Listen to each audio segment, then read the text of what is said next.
Welcome to the No Negations Podcast, a faith-based podcast that connects real-world situations and thoughts to scriptures to strengthen you. On this episode, we have a special guest on the great couch, so let's dive into it.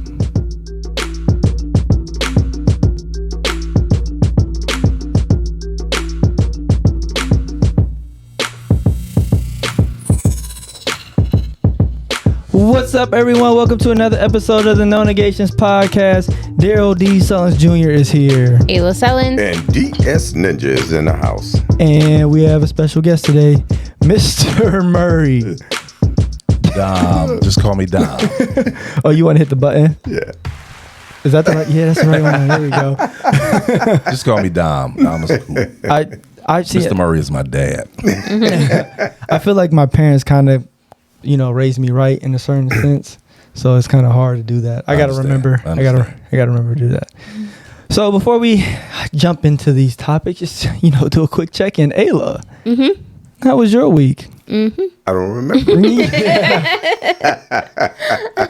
It was a good week. Yeah, it went by really fast because it was just part of a week of the Memorial Day and stuff. So yeah, fast, good, nothing to complain about. Do y'all get thrown off when you off like the one day in a week? Yes, I do. Yeah, like Friday felt like a Sunday. Yeah. I mean, that doesn't make sense, but like it did. And then today felt like a Saturday. It's just, I don't know. My week? No, we're not going over my week. Mr. Murray, how was your week? Oh, It was long and short at the same time. I didn't pay attention to my calendar, so I was wind up double booked on everything on Tuesday. Oh, no. Because I didn't move anything from Monday to a different day. I had to work like, gotta be here. So, Oh, nobody care about me, huh? did you say your week? You didn't do your. Oh, well, Dad, You have to. how was That's your week? okay. I'm not telling you.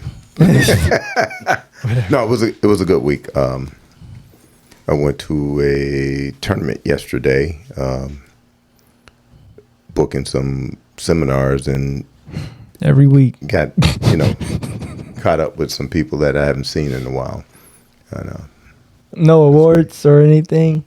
You know how you get down. Yeah, hate on the old guy today, huh? Okay. No. What about your week? Ooh, someone has asked about my week. Oh, actually, you guys do every week now. But my week was good. I actually had an interesting conversation today, and I think it leads right into what we're talking about.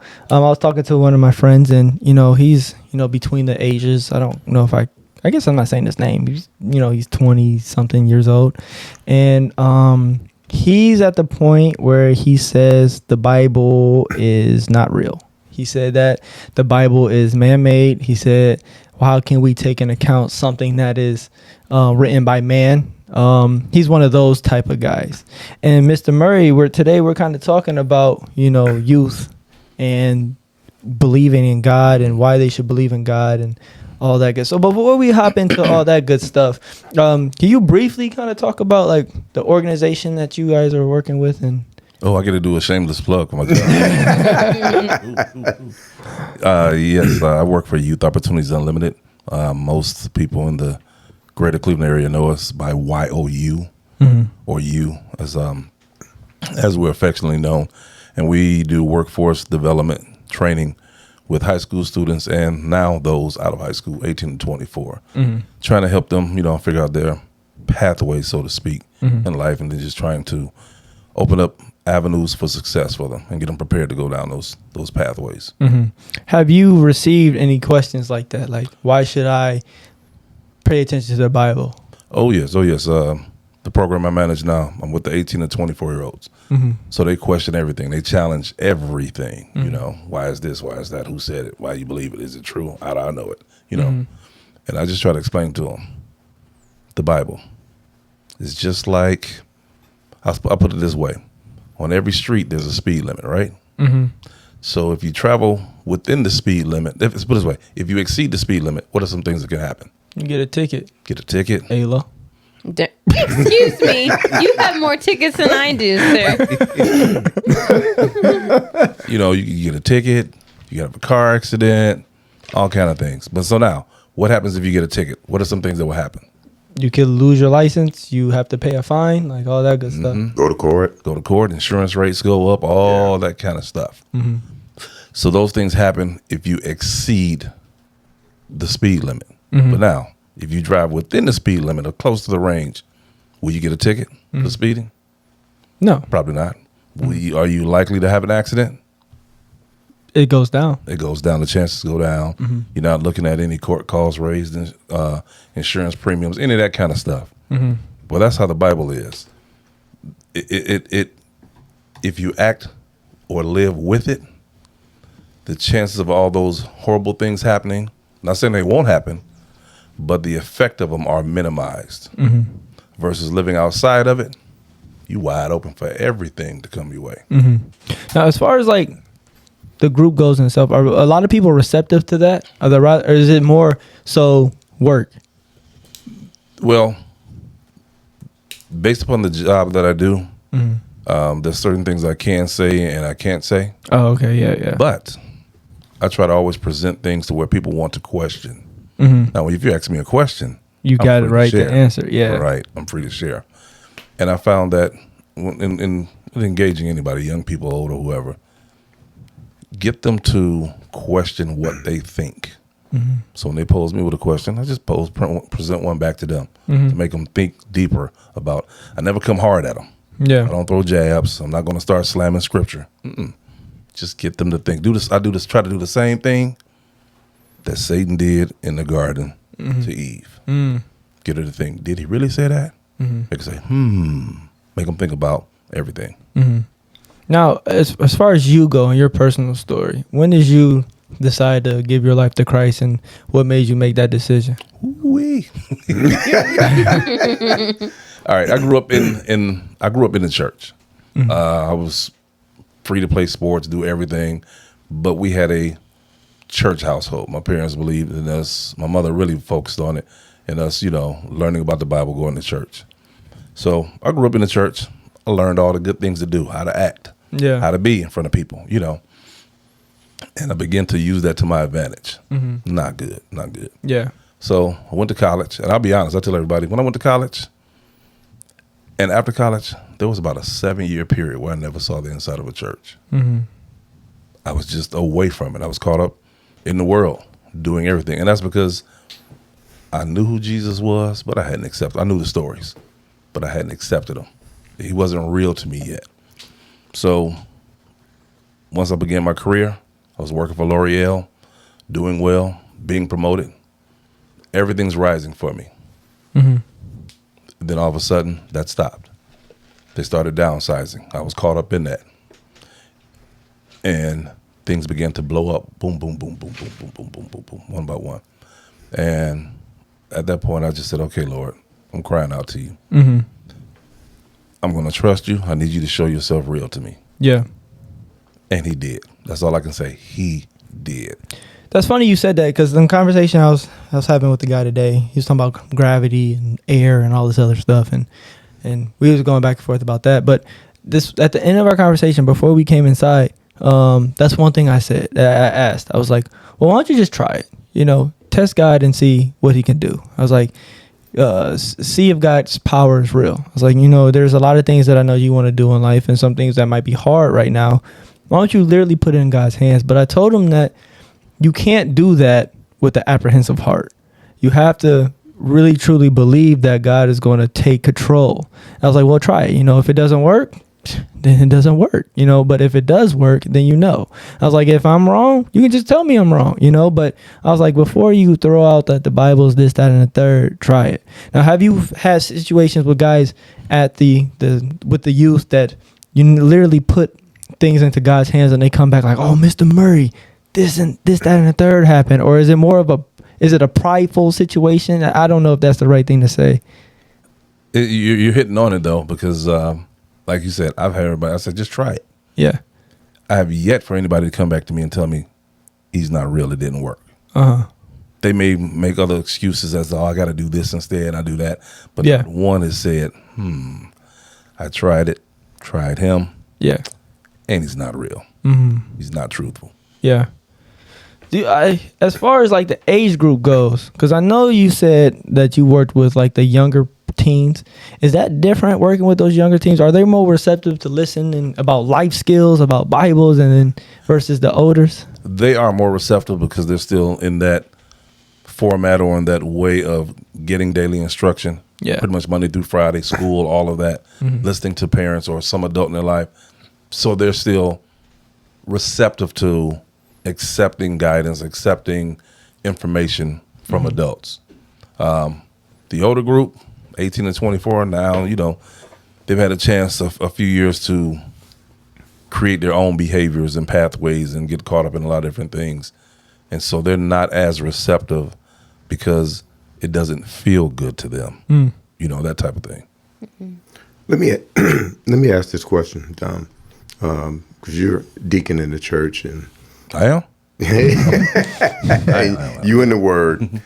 How do you handle it when you run across teens who are confused, don't know, but they're seeking out, and you have maybe friends or coworkers who are opposed to, the truth of the Word, and they look at you cross-eyed? Have you ever had that situation? Oh, yes, I have that. Yes, I'll just say yes. Again, it's all in presentation. I always try to listen to them, let them know that I'm here, I'm real, and I even always say, you know what, it's a reason that you came to me versus everyone else, and I never make them feel down or ashamed about anything they've done. Nothing, because that's not my job. So I listen to them, and all I can do is share with them if I have understanding of that, or say, hey, you know what?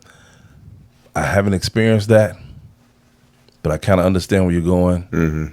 Let me talk to someone else who has, and I'll get back to you. So the key is you got to keep your word with young adults, with teens, period. Just keep your word. Follow up, follow through, always be open. I make myself available, and that's becomes one of the bridging components.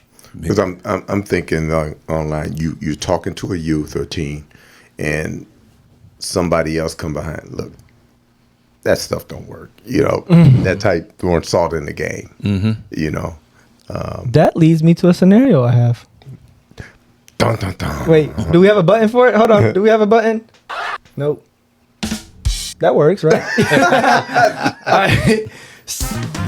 Oh my That's gosh. my favorite one. So this is the scenario for a floor. And I think everyone has heard something like this before, but we're going to use a college student because they fall in that age range that you're with.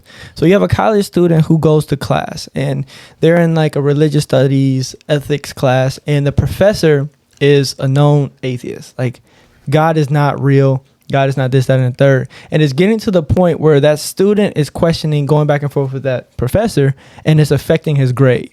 So how would you, everybody individually, how would you address that student as far as like operating in the class with a professor who does not believe, and also staying on path and not neglecting or not denying the faith? I guess first thing you tell them, you're in college for a reason. So one, study, do your schoolwork. Don't let the personality of the administration or the professor affect what you have to do. If you're questioning where they are, that's okay to do. Just know and believe in what you know to be true, and then understand you're going to come across these people for the rest of your life. Yeah. But focus on what you have to do. Don't let your personal feeling or how they're delivering their character to you affect what you have to do. Just like sports. Do you play football? Yeah. The guys on the upside of the field, they're talking stuff, they're saying stuff. You got the sideline, you got the fans, you got everything, but you got to know what your job is. Yeah, I oftentimes let those people affect me though. So we all do. But as you grow, it becomes less and less. Yeah. So you got to go through that. Yeah, I remember when I actually took a class, and the instructor in the class made a statement, and he said nowhere in the Bible where it tells you to bow your head and pray. And I knew in fact where it says they bowed and worship him, I didn't challenge him because they do have control of your gate of your grade. But I remember I just made a statement that contradicts what he said, because when they came across Jesus, or they came before God, and like with Paul, he said, Paul, why are you persecuting me? Paul fell to the ground and said, my Lord, who are you? And then, and so I didn't challenge him directly, but what my statement was, people understood that it contradicted what he said. Because sometimes we willing to go to battle with somebody, go to guns, like Top Gun, I'm too close for guns, got to go to missiles, or too close for missiles, I got to go to guns. You don't have to. Right. It's unique because I've had 2 of those classes. Really? Yeah. I was in philosophy. Well, I went to college and high school. Oh, that's right. Because you was a nerd. But I had a philosophy course that I was required to take. And so I took it. And I remember she was originally, she was Catholic. And she grew up in a Catholic school and everything. And she went completely opposite. And then she became Buddhist. And I remember sitting in that class, and that specific professor pushed a lot of her views onto the students and decided to also bash Christianity in the process. And so I remember hating that class at that time, not because I wasn't saved at that time. I don't believe, I grew up in I didn't grow up in the church, but at that point I had been going to church and I knew that I believed in God and everything, but I didn't take that relationship as seriously. So it really wasn't a good relationship, but what she was saying was going against what I had believed. So, I remember coming home from that class and being like, Mom, she's saying this and this and this. But I'm 17 at this point. 17, actually I might've been 16. I was 16 at this point. And I'm in this college class, and it's like, you have a professor that is doing it that way. But then I also went to, when I was at Mount Union, so I was about 19 now, I had a class with somebody that was biblical studies. And so I went through this class where she never said that she was a believer. She never said if she was a believer, she never said she wasn't a believer. But she went through the Bible in ways of how to study basically a document. And cross-referencing and doing all of these things. And she never stated if she were a believer, if she were not a believer. I even went to a personal hour with her, and she never stated it, ever. So in this situation, how would you address that student that's sitting in there with a professor who is apparent that he or she does not believe, and they're in that, and they feel in that class, and they feel like their views can affect their grade? Like choosing your grade and your college progression versus pleasing God. Well, I think first of all, if you are a true believer and you know how important it is to you what God opinion is, not what man's opinion is of you. So you have to balance that, what's more important. And then also you realize that person, whoever you're talking to, believes what they believe at some point because they were hurt by possibly people that have claimed to be believers, that they haven't had a positive experience with another believer. If this specific woman was very staunch against it, so there was something and she was open about her experience at Catholic school and everything, so you could tell that there was something negative she was associating with it. And so I think you have to look at people as people and realize that her experience has made her the way that she is, and or that professor is, and everybody has a what? I'm just thinking about another incident. Go ahead. But look at them as another person, and even though they are in a position of necessarily a power in that sense, they're in charge of your grade, they're still an equal to you. You know what this story reminds me of? Shadrach, Meshach, and Abednego. I almost said a Billy Watching Medea. Yeah, that's what this story kind of reminds me of. You know, not listening to the Pharaoh, and they're getting thrown into the burning furnace, and God still had their hand on it. That's kind of how I feel the situation is. Yeah, Dom and Des went through that, but Dom really, he called me and spoke to me about it. I think the class was anthropology, something like that at Ohio State. And, shouldn't have said school, but I didn't say the, so. But I just told him, you again, know your purpose. No, this is just to achieve a grade. It's not about you changing your lifestyle or your belief. Yeah. It's just achieve the grade and then move forward. Remain true in who you are and study to be who you're supposed to be.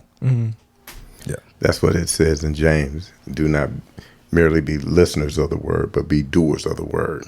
And when I was going to this other college, we're not dropping names. I didn't say the name, but I would. You know me, I'll drop a name in a minute. Sure would.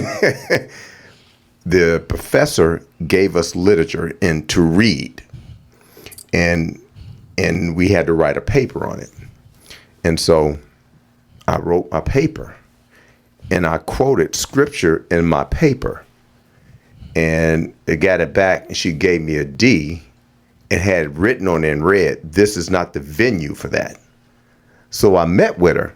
I said, "You do realize the paper you gave me quotes Peter, 1 Peter is written in Roman numerals and said 1 Peter in here." She didn't even realize that it was the Bible. But yet she gave that to me, and I wrote off of that. I got up to a C. Wow. So has there been a situation where, because I know for me personally, I've spoken with friends and they've asked me opinion, because, you know, I have a gym and whatnot. They have asked me different things on, well, how did you figure out how to do this, that, and the third? And I tell them, and they're like, oh, where do you get it from? And I tell them Ecclesiastes, because that's where I feel like I got the foundation of a lot of things I'm doing right now. It's through Ecclesiastes and Timothy and Isaiah.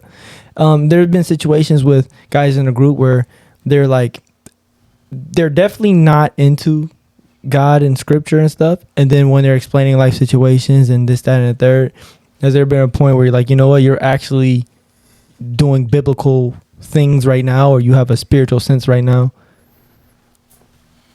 I come across that a lot because I deal in a year probably with about 300 young people. So I come across come across that a lot. And the whole thing today is the culture. Do you? I may be dating myself when I say this term, YOLO, you only live once. And then they got the song, it's probably a couple years old now. What's that? Living My Best Life. Oh, yeah. Anybody ever actually listen to the lyrics of that? I just did the other day. I was like, hold on.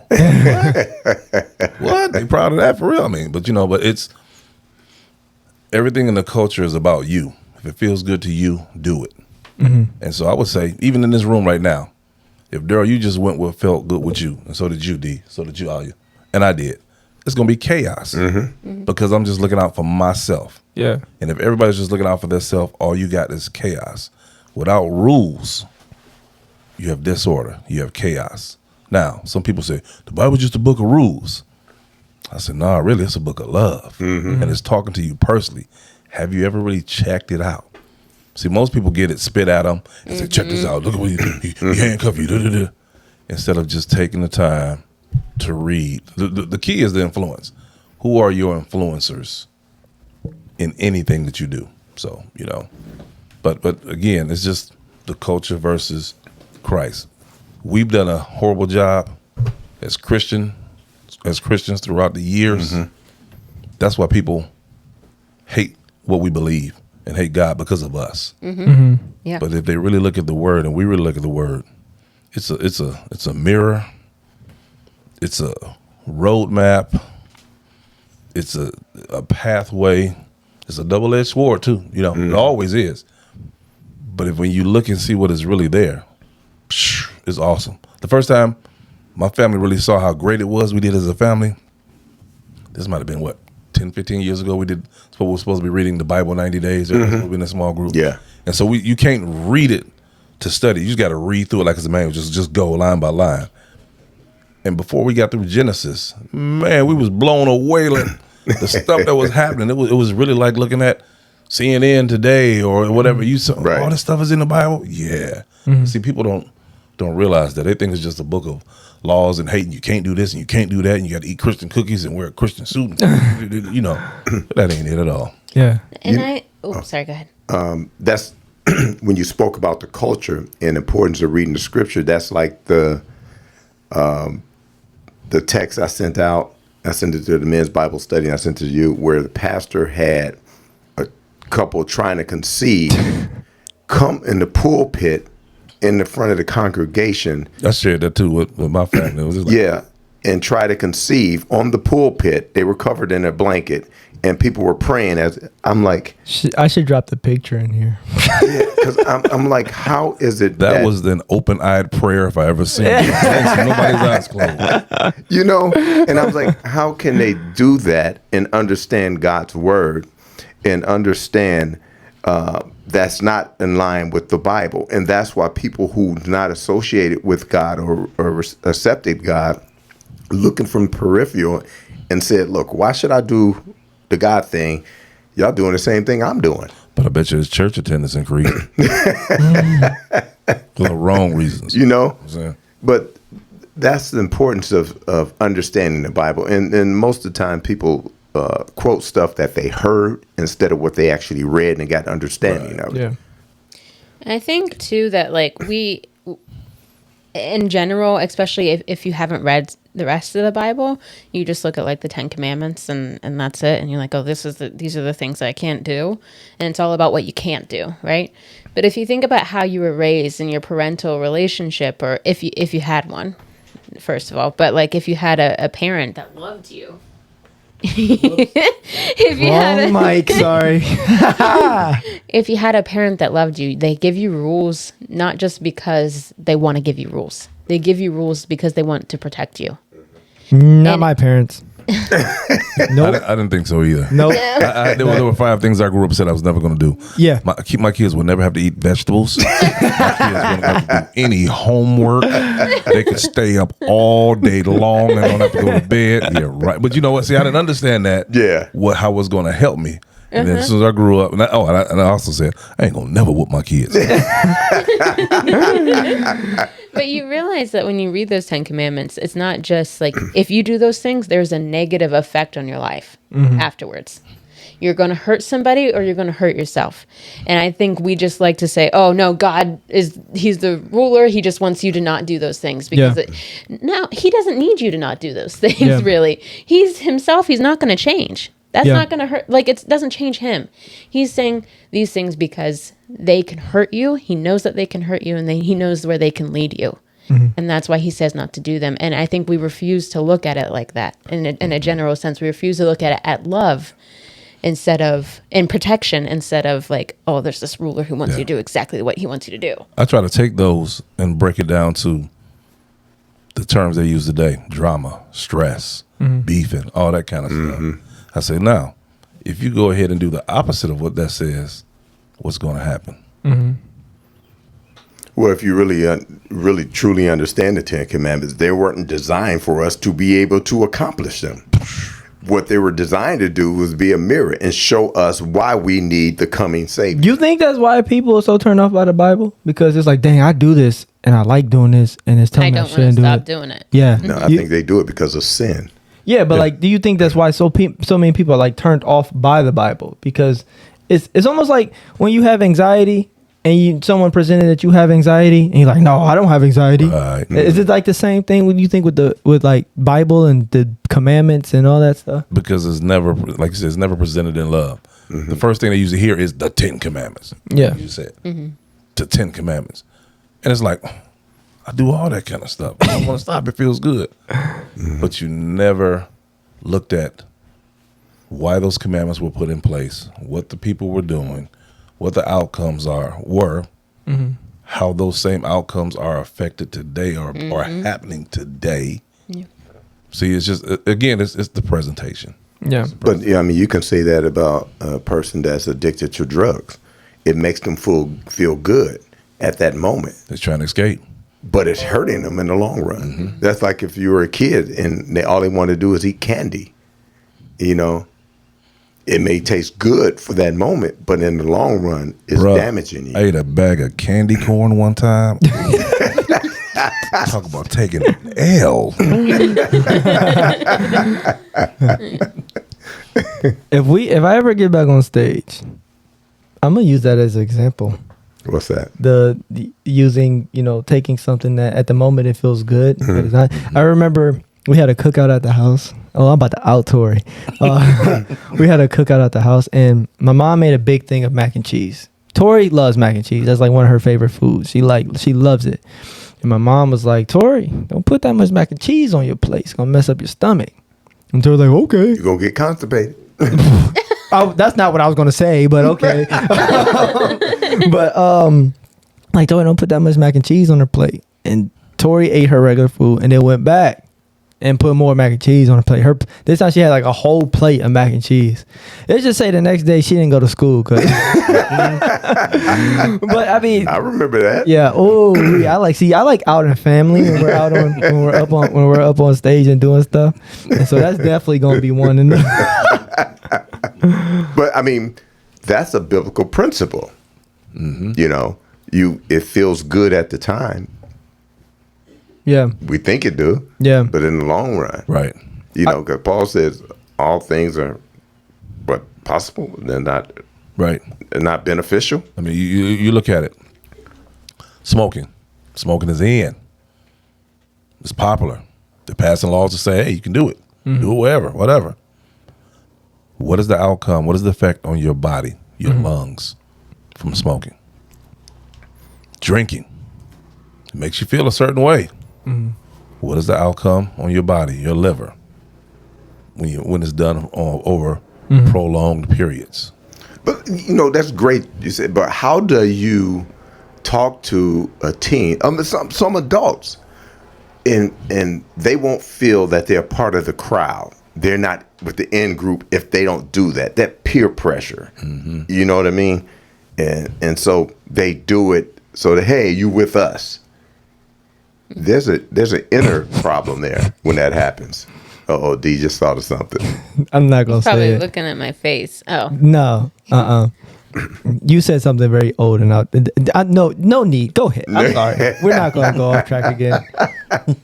But yeah, I mean that's why people. That's they tell you to hit this blunt.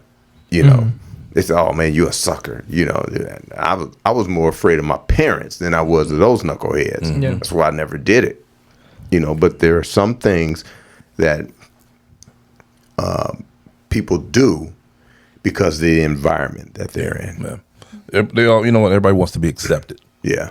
Versus being an outcast. And when you do that, you're easily influenced to do things, and some things they're wrong, but you go ahead and do it just because you want to be a part of the group, And so, look at social media. Everybody wants to be accepted on social media. It's all about the likes, all about the follows, and people begin to do things just for likes and follows, and you look at what they're doing, and then you look at the downfall that's coming from it.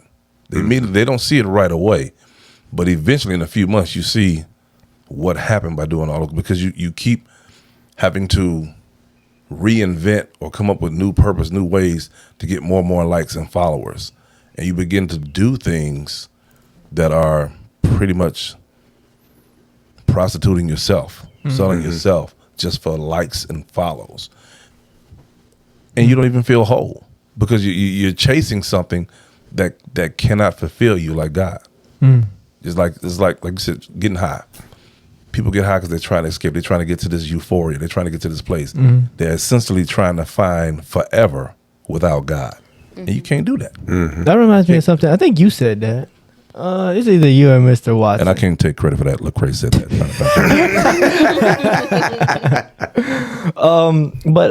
Yeah, I think it was you. You're saying that as human beings, we feel empty and we're always searching for something more powerful. So whether that's like God, what? Nothing.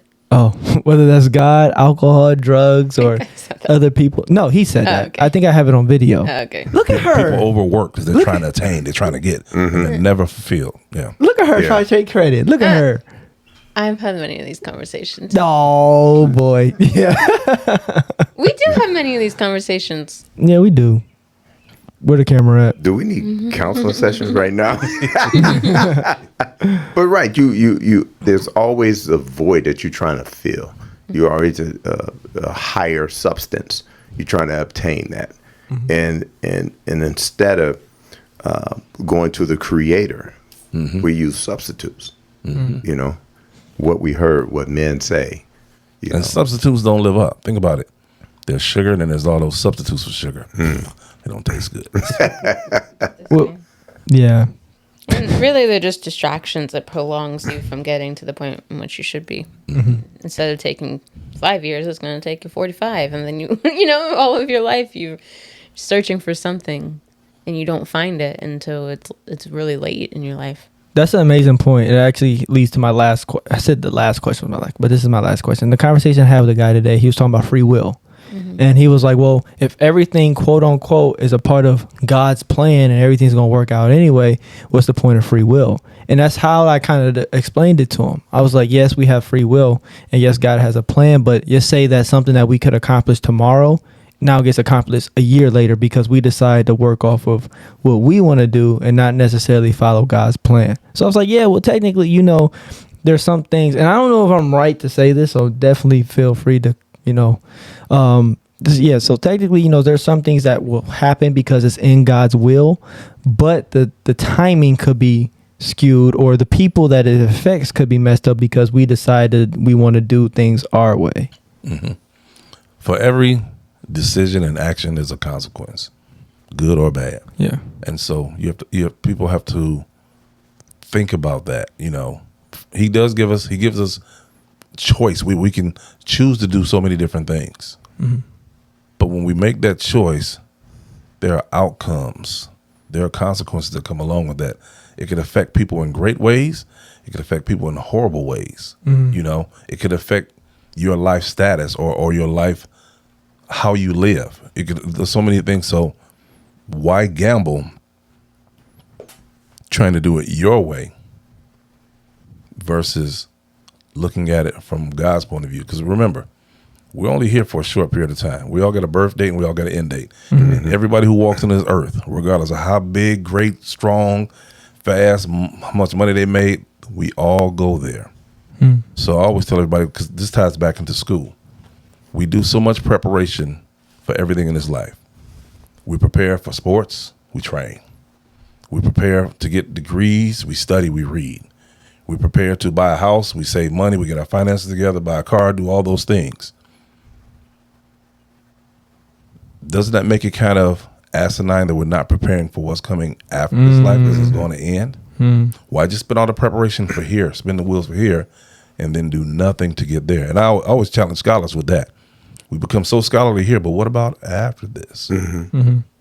Especially, I mean, it always comes up where it's like, all right, I've had these conversations multiple times where it's like, okay, if I'm wrong, what did I do here that would be so offensive to you? Like, you know, which I obviously don't believe that I'm wrong, but like in a conversation with somebody, if I'm wrong, then what did I do here that is so offensive to somebody? And if I'm right, then I get to live eternity with God. But if they're wrong, there's a consequence. You know, so it's like, you know, if I'm wrong, okay, fine, I go into the ground. But but if you're wrong, there's a consequence. So, but if you're wrong, look at the life you lived. You lived a quality life where you had peace most of the time. You had people who loved you, who supported you. So you led a good life. Yeah. But the opposite, I used to play, when my kids were little, we used to play Super Mario. And I don't know if y'all ever played Super Mario, but some of those things, there was some little sequences he would go into, like it would be like the lava cave and all that, and you know, I couldn't touch the lava then. I'm not trying to deal with hell. Now, Wait, were you good? With Super Mario, I got most of the stars. I was pretty good. We made it through like multiple levels. I was pretty good. But did you win? I didn't finish it. Me and Don were just talking about that, because then Xbox came in and everything else. They kind of left Super Mario, Nintendo alone, and I was like, "Hey, we still got it." I said, "Well, when we get together, we're gonna put it out. We're gonna finish this game, y'all." You know what? And speaking about your conversation today, D, and you get this all the time. The Bible was written by man. It was, so how can we trust it? Thousands of years been changed, but in 2 Peter it says the Bible didn't come about through the will of man. But it was led. They were led by the Holy Spirit. So it allowed, God guided them in writing it, but it allowed them to use their personality. Because, you look at the Gospels, Mark wrote one way. Mark didn't give a lot of detail. He said, look, Jesus got in a boat. He went to the other side. But Luke. My guy. Luke was a physician. So he it's I always just like to use analogies like if we all saw a fight, and Luke there, he saw the fight. We said, man, he jacked him up, man. He hit him in the head and hit him in the stomach and stuff. He kicked him and he threw him down. And he just messed him up. Luke would say 2 guys was involved in fisticuff and one hit one in the torso. Oh, he's very detailed. Yeah. Okay. Because he's a physician. And so when we're reading the Bible, the Holy Spirit allowed them to continue with their personality in writing, but they're describing the same 4 thing. types of learning styles. Exactly. They're addressing it. Exactly. And that's like anybody who reads it, they're writing the same thing. Like I don't think a lot of people realize that they're writing about the same period of time. And so when you read it though, like you said, the personalities come through. And so I may read something and understand it better in Mark than you would understand it in Mark. So you may read something in Luke and you're like, okay, that makes sense here.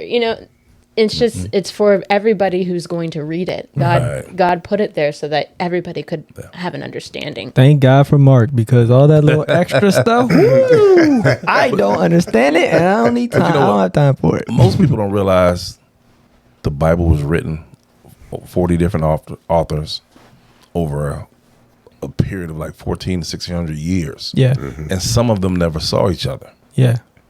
Look at the books we have now. They're written by, we'll say, good men or great men. But they only speak to something that's happening now. Yeah. They don't speak about future.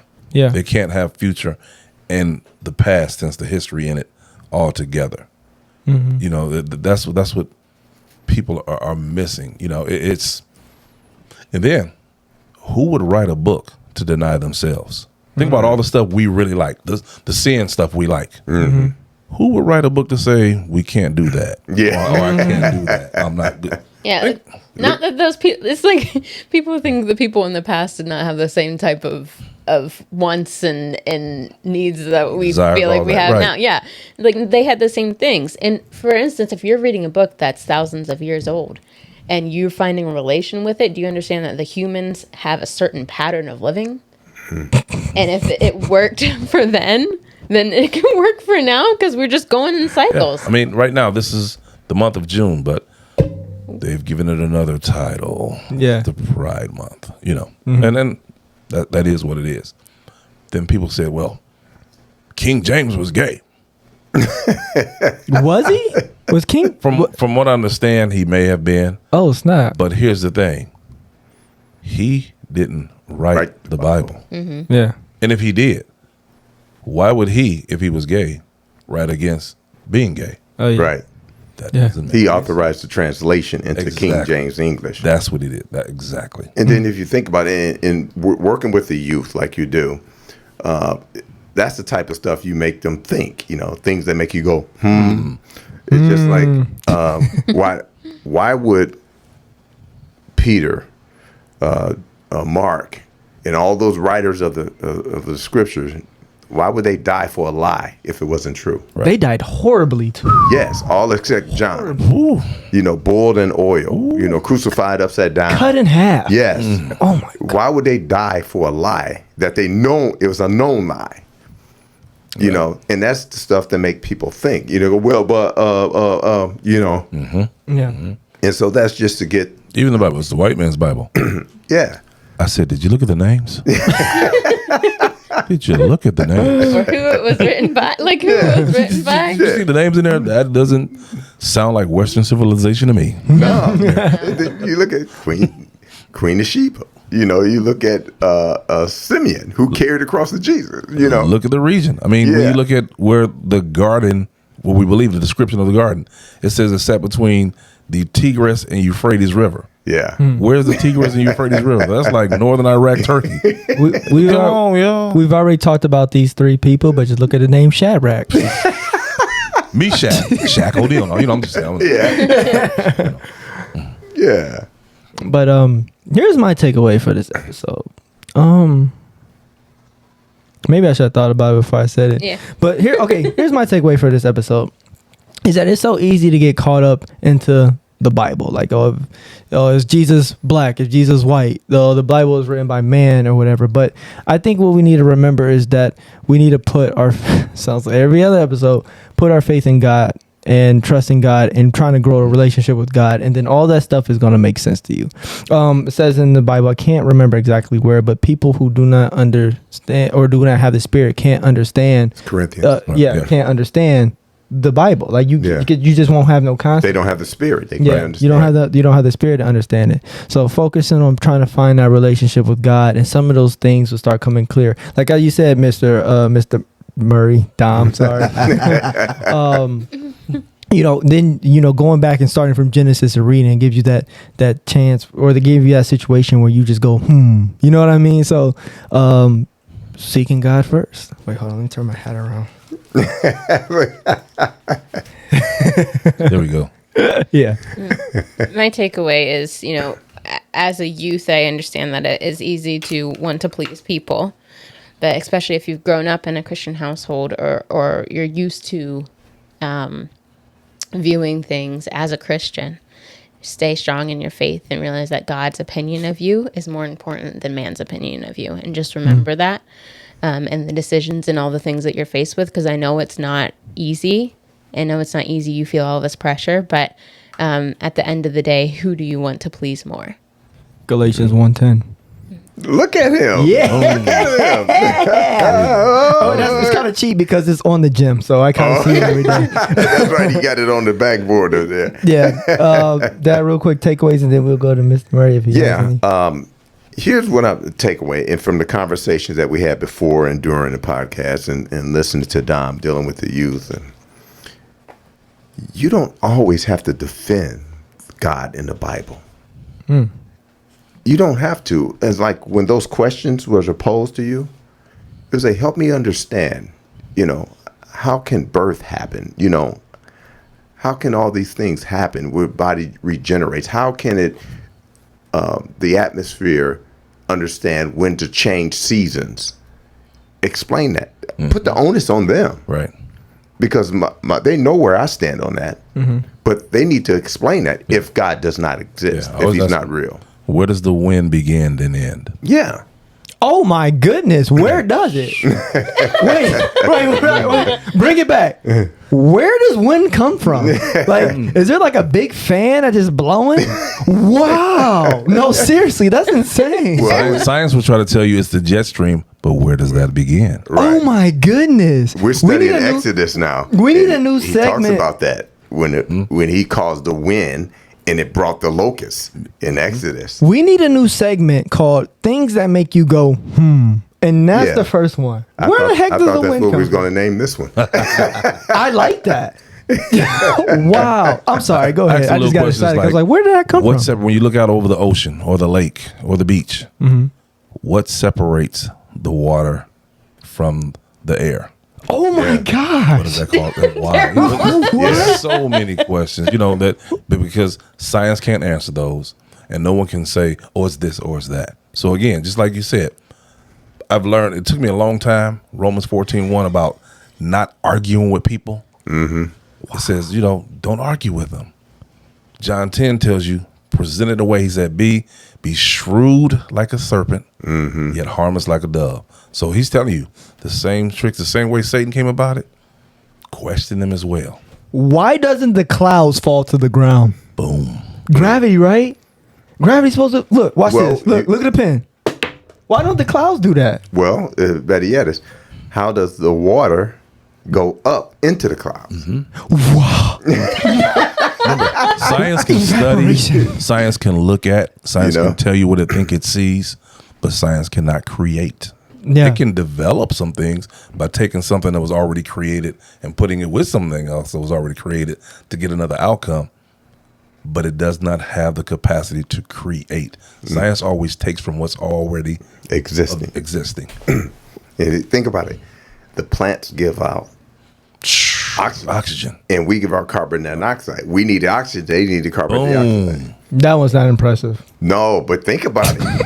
You know what's really impressive? Exchange. Watch the grass and the leaves, the color of them, after an electrical storm, after a thunderstorm. Watch how bright they are. Yeah. I didn't understand that. I was like, ooh, that's deep. They become this bright green and standing up. I have another one. Go ahead. What about a volcano and it erupts? No, that's stupid. What are you doing? I don't know. I'm trying to find wow. Dang. Where does wind come from? Somebody please answer. I'm sorry. Okay, you know what? I'm sorry. Yeah. Is everyone cool with their takeaways? I am flabbergasted right now. He didn't even finish his takeaway. Oh, I'm sorry. I guess. It was Okay. tough. I have the videos over here I ain't trying to see no videos that explains a lot of that stuff. of where the wind comes from. Remember when we went to the Bible Museum and all that? Yeah. My takeaway is for any young person, any person listening to this, don't take our words for it. Check it out. Just check it out. Don't take anybody's word for it, whether they're for it or against it. Just check it out for yourself. Man, I'm on cloud 9. You get it? But first and foremost, Mr. Dom Murray, thank you for coming in and chilling out on the gray couch with us. Anytime. We have to get you back. Oh, yeah. Yeah, we got to get you back. But that does it for this episode. We want to thank you for tuning in to another episode of the No Negations Podcast. If this is your first time with us, we love for you to subscribe to hear our upcoming discussions. If you want more information about this topic or others, go to www.nonegations.com. There you can review, print the show notes. They're great for personal or group Bible studies. And if you like what you heard today, look for that review button, click it, and leave us a review. Tell us what you loved about this episode or which episode you heard was your favorite. You can also suggest future topics that you want us to discuss and order any of our No Negations apparel. If you are in or near the Canton, Ohio area, you can purchase our apparel at Blended, located in Belden Village Mall. It's located right next door to the Macy's, so check us out. And if you're in search of a community of like-minded people growing in their faith, we invite you to join the No Negation social media community on Facebook, Instagram, and YouTube. We'd love to have you join us. So, until next time, seek God first. And deuces. I wasn't finished. Oh.